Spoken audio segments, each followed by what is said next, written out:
Yo, what's good? What's up, man? What's up, guys? We back with another video, man. Today, we are checking out top 10 LeBron chokes of all time, bro. Before we get into it, make sure you guys like, comment, and subscribe. And before we get into this video, I probably already know a few shit that's gonna be in here. Definitely that the last year playoffs with Luka and the Wolves and shit gonna be in here. Mavs, Heat versus the Mavs finals probably will be in here. It's probably gonna be so much shit in here. Let's get into it. In today's video, I'm gonna cover the top 10 LeBron James playoff choke jobs over his entire career. For someone who millions consider their GOAT, LeBron James has so many examples of him failing miserably when everything is on the line and his team and millions of fans need him to be more than an athlete. So buckle up, Buttercup. We're gonna expose LeBron's playoff reputation right now. Let's get at it. Number 10, the 2025 Western Conference first round versus Minnesota. And yeah, I know this series ain't over yet, but LeBron is going out sad, and he looks cooked. And I mean, just look at him being Mr. Nice Guy with the competition. Just pathetic. From poor shooting in the moments that matter to critical mistakes, this is your typical crunch time LBJ failure. And yeah, it's like, bro, I'm telling y'all, when he retires, it's gonna be so many clips that resurface. The only thing that's really helping Bron, and I'm saying this as a Bron fan, the only thing that's still helping him for real when you think about it is that scoring fucking title and him still playing, bro. Cause trust me, when he retires, bro, I feel like motherfuckers gonna be eating him up, bro. He can't defend himself no more. You feel me? Tight. Some of that blame goes to JJ Redick here for playing the same 5 guys for the entire second half of Game 4. But even that is LeBron's fault because he forced the Lakers to hire JJ Redick. Even worse than LeBron shooting over 2 in the fourth quarter, despite him being on the court for the entire 12 minutes, the lasting image from this series has to be Anthony Edwards pushing around the king like his own little prison bitch in the closing minutes.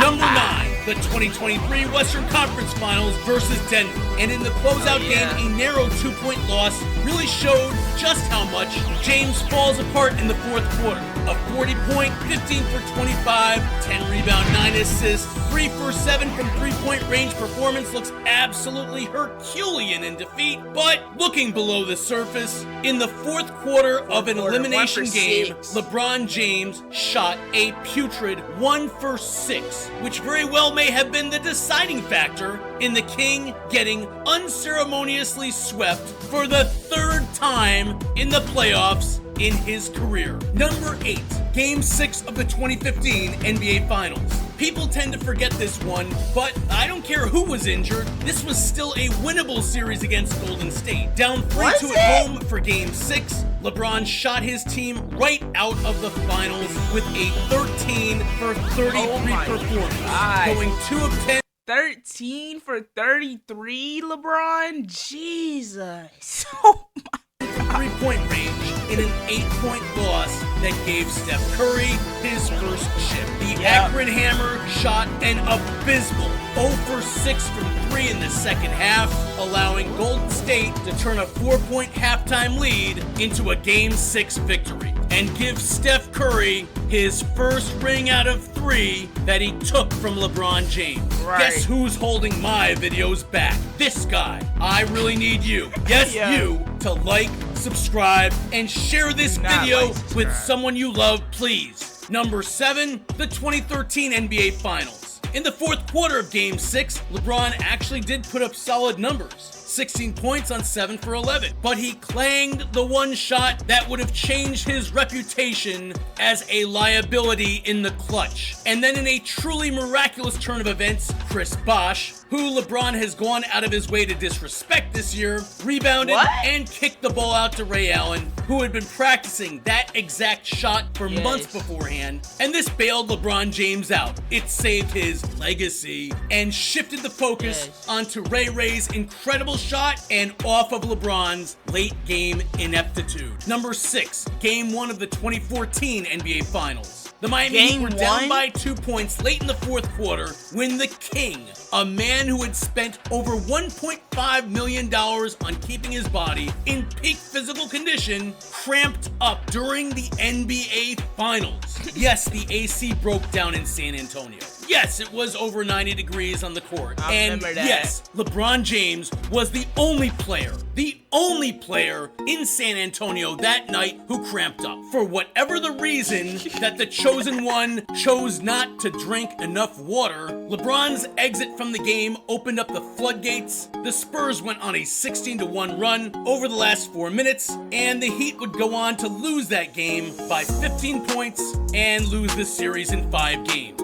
Do you happen to know a bronzesexual? How about a friend who calls him the GOAT? Go ahead and send him this video. Yo, he got Shannon Sharp right here rubbing honey on his back. Ruin his day. Number 5, games 1 and 4 of the 2007 NBA Finals. In game 1, James torched his own team by shooting 4 for 16 from the field. But even worse than that, in game 4, LeBron went 10 of 30 and shot the Cavs out of a winnable game as San Antonio eked out a 2-point victory, making the Spurs the first team out of 3 to sweep LeBron James-led teams in the playoffs. Number 4, Game 1 of the 2008 Eastern Conference Semifinals against the Boston Celtics. Yes, this is a Game 1 and not a series-ending performance, but I'm counting this one for 2 reasons. First, this was a winnable game and the series went to a full 7, and this could have changed the outcome of the series as it went to a full 7 game. So if LeBron doesn't absolutely maul his team's chances here,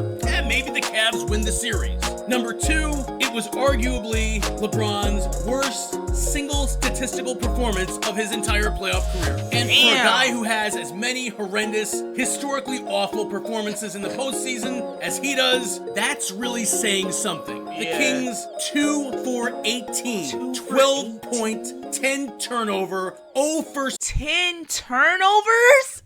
Yo, Bron, I can't believe, I'm not even saying it like this, but I can't believe I was really defending this nigga, but I knew his stats. Me actually being like a basketball fan, and not just a Bron fan, I actually look at stats and actually watch these people play. You feel me? Not the old school players like Larry Bird, Jordan. I never got to see them play, but new 2010s and now, or even some of the 2000s to now, yo, like I said, some of these niggas is not really people don't really got no IQ when it comes to Bron. Like he said, bronzesexuals. People just be over here being biased.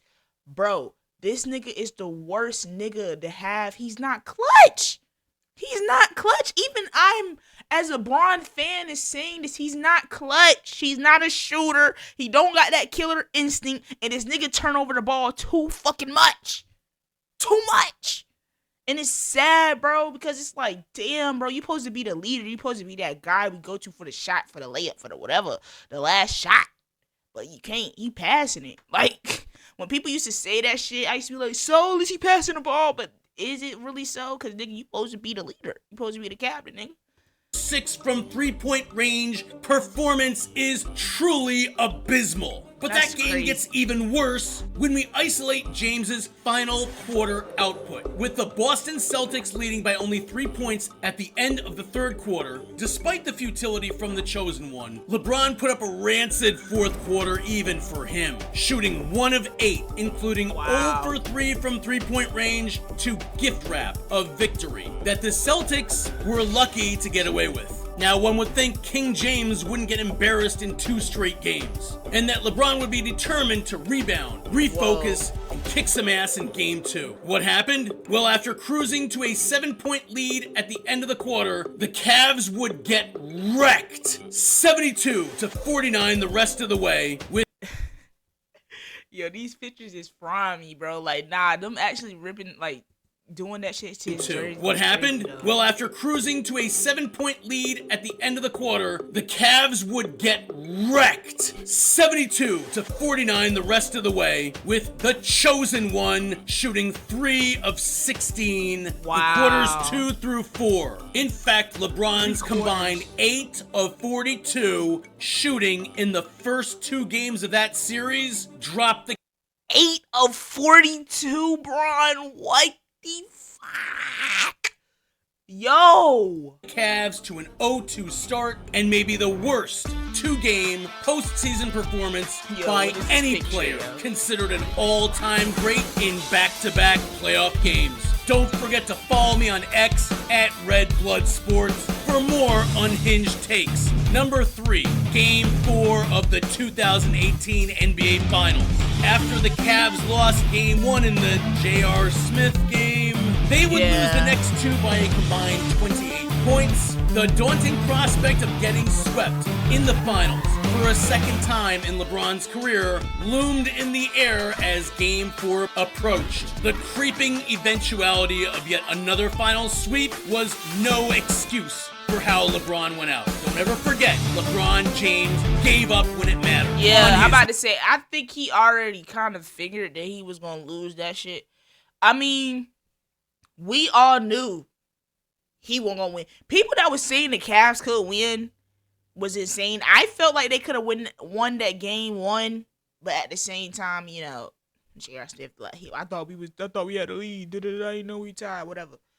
But I knew he wasn't going to win. Kevin Durant, Stephen Curry, Klay Thompson, Draymond but he good on whatever. Defense, offense, rebounds, just setting solid picks for Curry, basically. But I knew they weren't going to win that year. Home court like a bitch with his back against the wall in what would be his final game in Cleveland. You might expect LeBron James to show up and show out for his city, empty the clip, and lay it all on the line in front of his home faithful, wouldn't you? LeBron put up 23 points, 8 rebounds, and 7 assists, so at first glance, that looks okay, I guess. Right. But James disappointed everyone in the viewing audience by playing passively throughout the contest.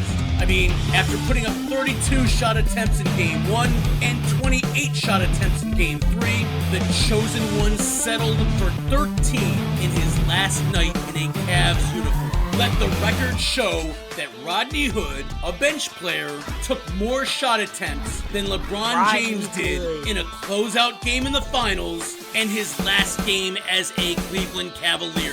Down by 9 points at the half, may have just as well crawled into fetal position at midcourt. He made 1 field goal on 2 paltry attempts in the final 2 quarters. George Hill, Kyle Korver, and Rodney Hood all took more shots than the franchise cornerstone LeBron James did. My thing is how you don't want to be dominant, like you don't want to dominate in them last quarters, bro. Like do anything for the win. That shit's crazy. In the 4th quarter, LeBron's performance was just like Kobe's in his last game as a Laker, only the exact opposite. When it came time to win or go down swinging, LeBron James was the first one on his team to throw in the towel and give up. After several piss-poor effort plays, James was mercifully pulled from the game with 4 minutes left. Then, as time expired, the King left the court. Not only did he refuse to shake hands with his opponents, he abandoned his teammates and didn't wave or say farewell to his fans or give them a chance to honor him. Cleveland fans' final memory of their King. He dapped him up. He definitely did do that. I watched that game.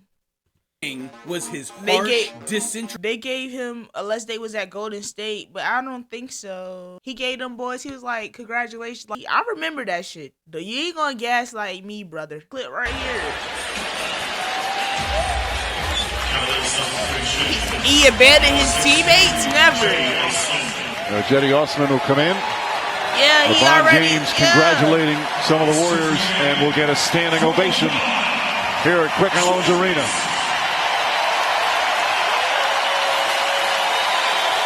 That's what I'm saying. He lying on that one, G. Like, I ain't shaking up for Brian, but we gonna come with the facts, G. Like, he ain't lead nobody straight. I mean, he gave up. He checked out the game. I mean, what the fuck? Look at this score.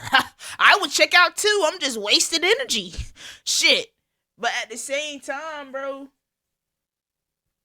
he didn't just leave like a pissy old fucking crybaby. He did give them dap ups and shit. disinterested departure, one that was inconsiderate and flat out disrespectful to anyone who spent their time or their money watching that game. Number 2, the entire 2011 NBA Finals against the Dallas Mavericks. The previous summer, King James had just stabbed the entire city of Cleveland in the back and ran away to the Miami Heat to join his boys on a super team. Easily the most hated man in the NBA, LeBron could not have performed worse in a finals with his new team. Right when his new teammates needed him to be more than an athlete, LeBron had the worst NBA Finals performance by any all-time great. With the penultimate display of his ineptitude and cowardice in Game 5's 0-for-4 fourth quarter, while the Mavs turned a 4-point deficit into a 2-point win, as if getting out-hustled and outplayed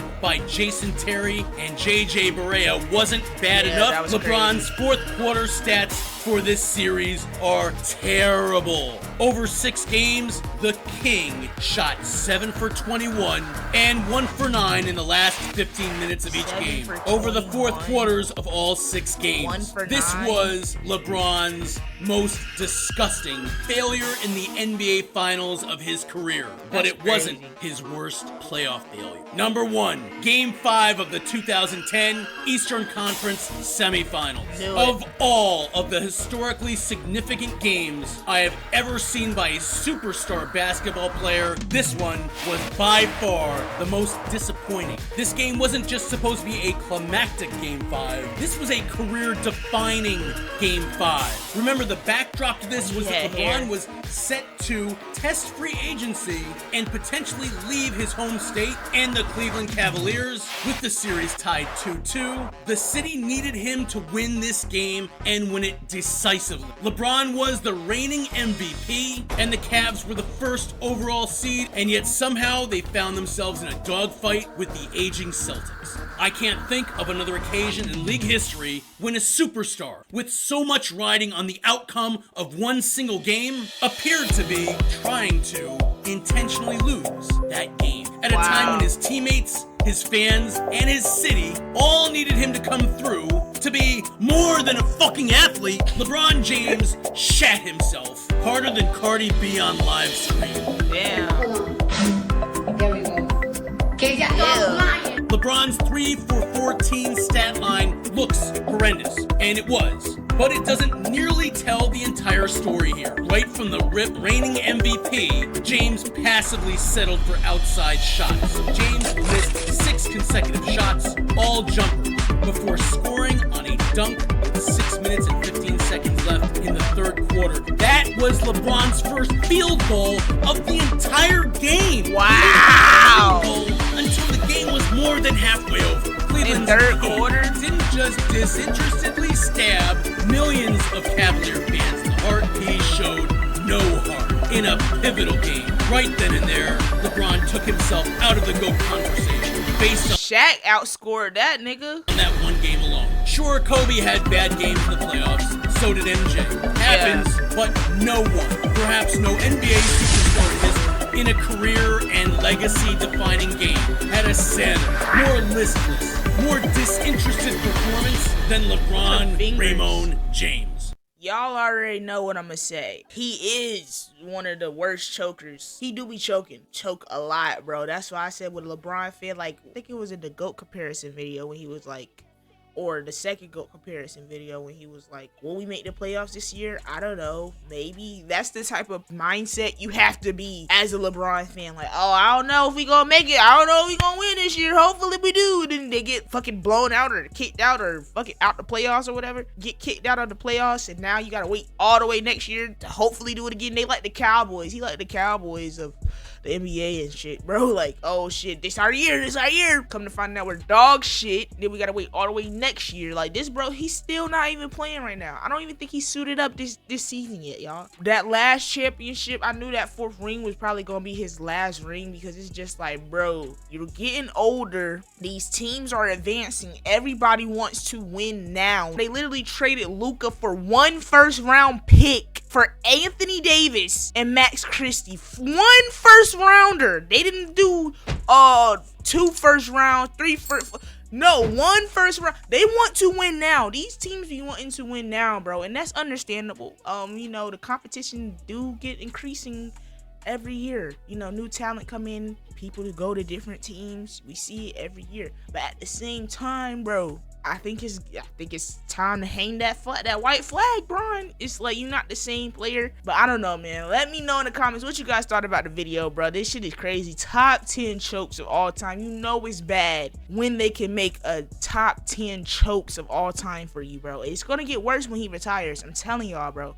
But hey, man, love every single one of y'all. And I'm out. Please like and subscribe.